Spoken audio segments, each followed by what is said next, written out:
Good afternoon, Merrimack Elementary School. Hope everybody's doing well. Hope you guys are all staying safe, staying healthy, and just had another great week. Right now here at school, everything, a lot of what's going on is still being dominated by the pandemic and the impact that it's having on so many of us in many different ways. A couple of years ago, last in March, a little less than a couple of years ago, but we had that the major impact. Nothing that we're experiencing is going to compare with all of a sudden going on spring break and then finding out that hey we actually aren't coming back in person and having to switch everything we're doing and at the drop of a hat and having to arrange all of that. So nothing's going to quite compare with that, but I will say these last few weeks since we came back from break, we've seen the we've taken the biggest toll of the pandemic that I would say we faced since that time.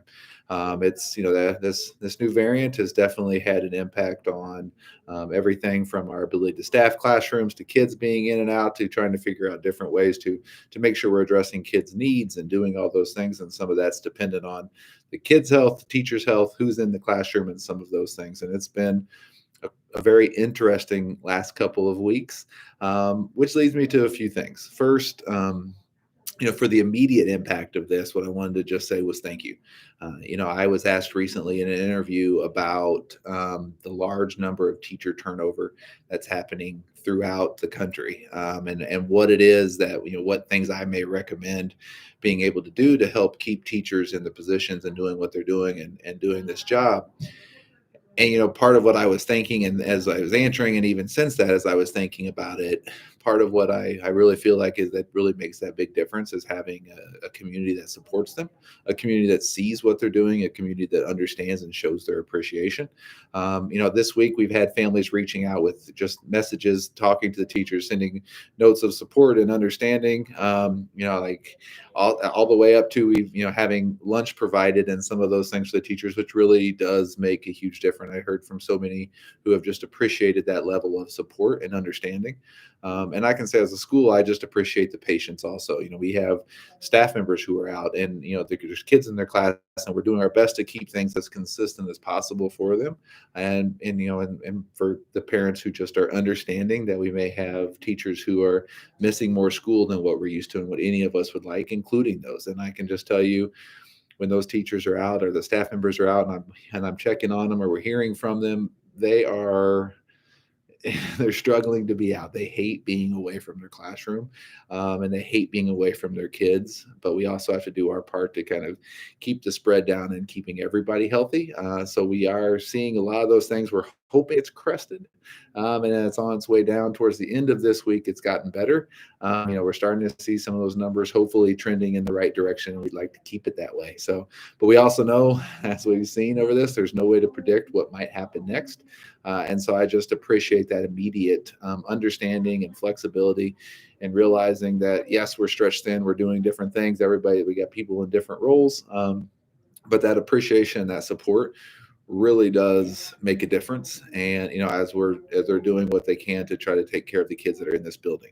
For us right now, we do know that having them here is what we want. We want to try to keep all of our kids here as long as we possibly can. And that means as many of them, both the kids and the staff in the building, getting to be able to teach and learn here in the building in person.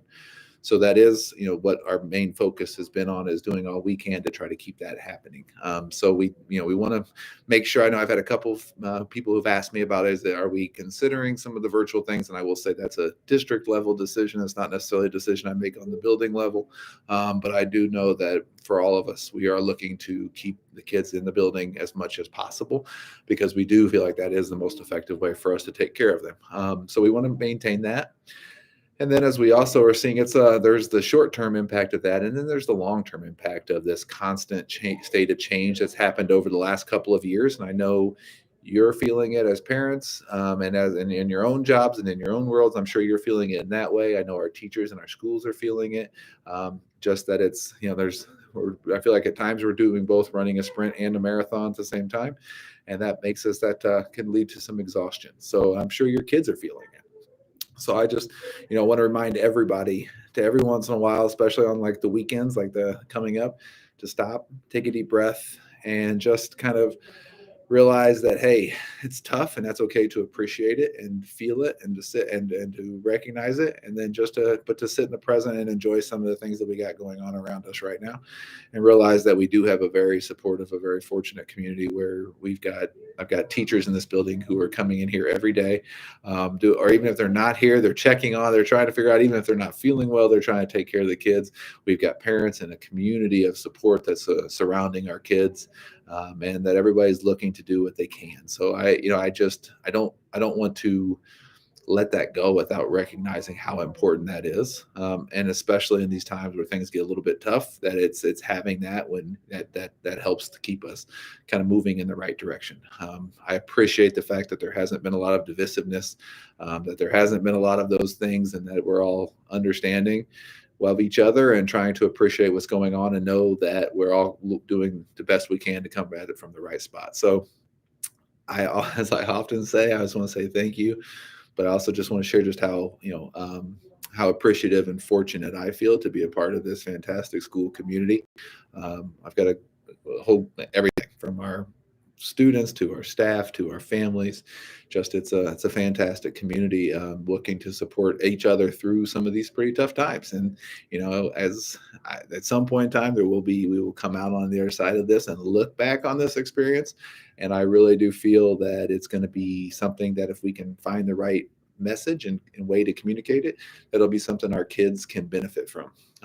Because overcoming challenges and fighting through these things and learning from them, there's no downside to that, right? Like, those are the things that make us stronger and make us better, and we'll get there. But it's the idea of being able to do it together and coming out and seeing that cohesiveness and that collaborativeness, that's going to be the best and the biggest benefit. So I'm hoping that soon my message won't have to be COVID related, and that we can talk about some other things. Maybe it's even Valentine's Day parties that are coming up here before too long. Some of the fun stuff that we want to get back to.